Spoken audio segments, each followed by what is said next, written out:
શહેરના તિલકનગર આડોડિયાવાસમાં માતા પુત્ર ઉપર એક યુવાને છરી વડે હુમલો કરતા સારવાર અર્થે હોસ્પિટલ ખસેડવામાં આવેલ.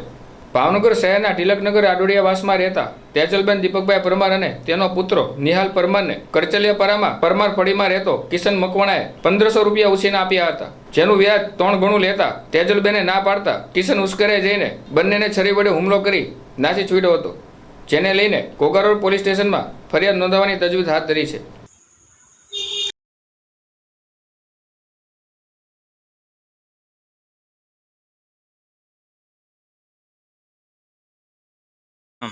તેજલબેન દીપકભાઈ પરમાર, ક્યાં રહેવાનું, તિલકનગર આડોડિયામાં. શું બનાવ બેન? કિશન મકવાણા આવીને મને છરીના ઘા કરી દીધા. 1500 રૂપિયા એનાથી લીધેલા હતા. તો 1500 રૂપિયા મેં દઈ દીધા, તો કે મારે વ્યાજ જોતું છે એમ મેં ના પાડી. તો એમાં મને પેલા પેટમાં છરીને ઘા કર્યો, તો ત્યાં ઓછું મને વાગ્યું. પછી હું આમ ભાગવા ગઈ તો મારા હાથળમાં મારી, તો મને ત્યાં 5 ટાંકા આવે. મારા હાથળમાં છરીનું ઘા. બીજા કોને મારીશ? બીજા મારા છોકરો મને બચાવ ગયો, તો એના હાથ ઉપર છરી વાગી.